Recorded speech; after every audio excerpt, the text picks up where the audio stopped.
What was you guys' strategy going into this fight with Gamma 9? Hit him with the hammer? Hit him with the hammer, yeah. I mean, I've done some hydraulic projects before, and you have to want to be covered in hydraulic oil all the time because that's going to happen. It wasn't until we had a chance to breathe for a second. I was like, oh yeah, he hasn't moved in like 20 seconds. Wow, yeah. And it works. I mean, it's a walking robot, and it's a giant freaking hammer. Today we're talking with BattleBots co-creator Greg Munson and this season's only walker bot, Chomp. On this episode of Behind the Battle. Chomp, chomp, chomp, chomp, chomp.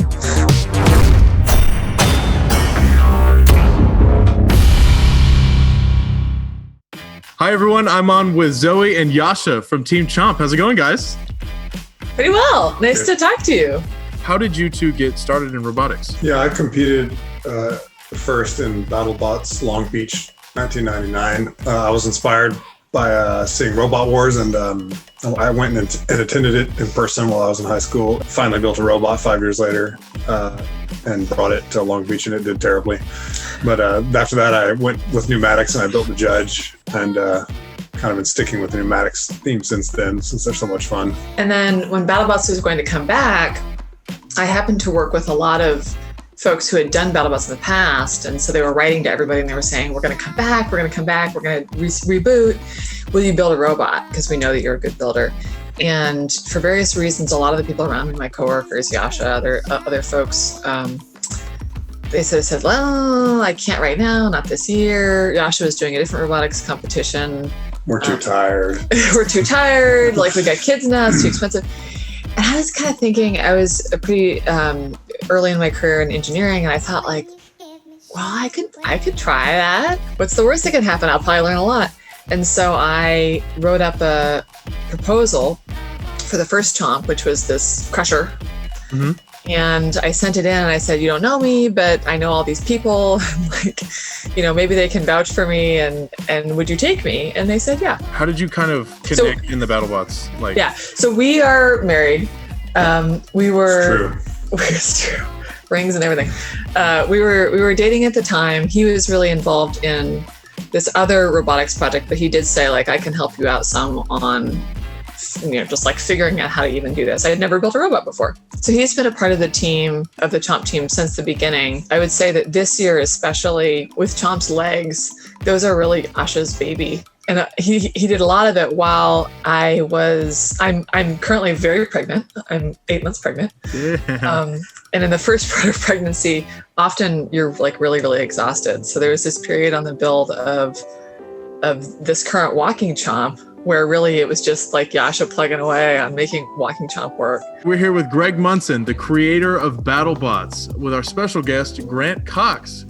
So I was really excited to get the chance to talk to you again this year, because last year when we spoke, you spoke a lot about walking robots, the move towards anthropomorphism, kind of that being the next stage of BattleBots. And we got one this year.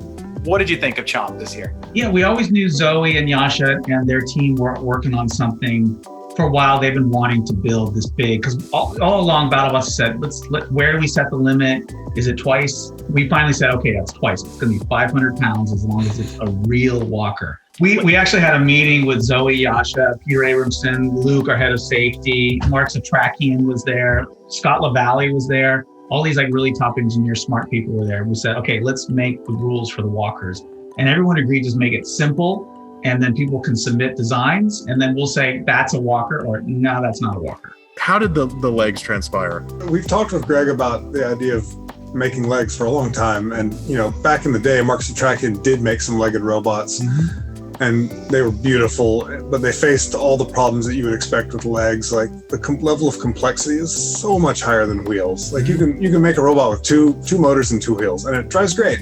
Done. And a 6-legged robot like Chomp or like Mechadon, you're almost certainly looking at 3 degrees of freedom per leg, and so now you're looking at 18 actuators, and they're not just motors. They're position controlled actuators. Just the cost and complexity goes through the roof, and so to make it even somewhat viable, we were arguing for 100% weight bonus, let the robot weigh twice as much as other robots. And there was some hemming and hawing about that. Maybe we'll just let it weigh 50% more. And I felt... We'll give a 50-pound weight bonus. It's like We both felt pretty confident that 100% would make it Would maybe viable. make it viable. And after actually building one, I absolutely stick by that. Even as Chomp ended up, she was still not as armored as we'd like, and it was just a nightmare making her make 500 pounds. It's like you could make a 200-pound base, and then what are you going to have? A 300-pound spinner? No, you can't do that. That's like going to kill the arena. So we maximized the walking limit to 500, but we minimized the weight of any spinning weapon to 80 pounds. And then sort of grandfathered in the full body spinners like Captain Shredder Raider at 120 and Gigabyte.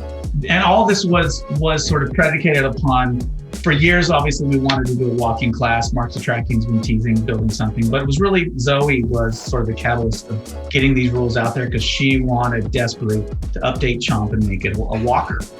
And so we got the rules out, and instantly her and Yasha are going to town. I mean, even on that rule meeting, they were already building, and they were doing stuff with pneumatics to get the legs to walk with these fast-acting valves that could really make the thing nimble and quick. That were amazing. Like they wheeled it in like on the last day you could possibly safety inspect it, and they're still tweaking. And then they had this fight against Gamma 9, and it works. I mean, it's a walking robot, and it's a giant freaking hammer. There are some hard decisions with legs. As soon as you start talking about legs, you're talking about something that's far more fragile than a wheel. You just, as an engineer, you have horrible nightmares of like gearboxes inside of your legs just being destroyed every fight, and gearboxes are expensive, motors are expensive, and so we decided to go down the route of servo pneumatics. Mm-hmm. We already like pneumatics, and Chomp's legs are controlled with air, position feedback loop air. And there's a company over on the East Coast, Infield Technology, that makes servo pneumatic control systems, and they sponsored us, and which is good because that is a bulk of the cost of the legs is the control system. Yeah, this is a really unusual thing. This is not something that even a lot of, I would say, engineers know about.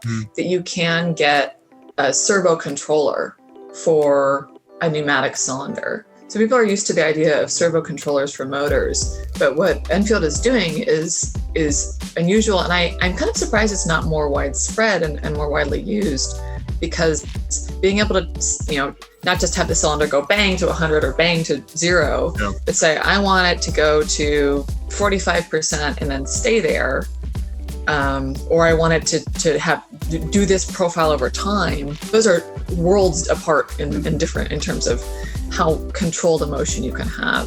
Yeah. And then Yasha is referencing robustness. Mm-hmm. If you slam on the end of a geared system, you might break some teeth off the gears. But if you slam on the end of an air cylinder, you just kind of compress the air a little bit, and then it's a spring and it doesn't really care. We thought about hydraulics. They're not as back drivable. They're quite power dense also. But I mean, I've done some hydraulic projects before, and you have to want to be covered in hydraulic oil all the time because that's going to happen. And you guys have chosen a design for Chomp that is very defensive. Honestly, this bot didn't have to move if it didn't want to. Any legs that I have seen, they're never going to compete speed-wise with motors. Mm-hmm. And that's okay, because from the beginning we had this plan of putting a turret on. Where you win is since you're at the middle of the circle, you don't have to actually pivot that fast to track somebody who's going around the circumference. And it was so much easier to target the hammer on a turret. The turret is so much more predictable than wheels. The classic like robot driving style is like overturn. Yeah. You always turn too far because once you break traction, you tend to have some momentum and you turn. But the turret's just like a video game. It's just like points right where you want it to. It's easy to go left and right whenever the target is just moving around a circle. And you can also have different goals, right? So with a normal driver and weapons operator system, the weapons operator is kind of at the mercy of where the driver wants to go and be, and whether the driver can kind of like get lined up. Sure. But with this, say that I really want to avoid the saw slots in the floor. Mm-hmm. I can go do that, and it doesn't affect Yasha. It's not like I'm stopping him from lining up for a good shot. It's time to jump into the Chomp versus Gamma 9 fight. What was you guys' strategy going into this fight with Gamma 9? Hit him with the hammer. Hit him with the hammer. Yeah. We knew there was no way we're chasing anyone down. So the general idea is pretty much always going to be walk. We can pursue them slowly and eventually you're not allowed to avoid the opponent, so we chase you very slowly. Mhm. And Try and avoid spots in the floor where an arena hazard could get you. Those legs can end up down in a slot. So and keep the hammer pointed at them at all times. I think that you can see the first 30 seconds I wasn't doing that, and then later I realized like there's no reason to ever have the hammer not Anywhere pointing else. at the opponent. One of the big problems with the hammer is that when you swing the hammer, Chomp jumps. Boing. And so if I could resist the urge to swing the hammer, maybe they couldn't get underneath us, but there's no way. Like as soon as they get close, I have to swing the hammer. In BattleBots, it gets so crazy. Sometimes you never know what hit does the trick. In the Game of 9 fight, you're on top. There's this dome, right?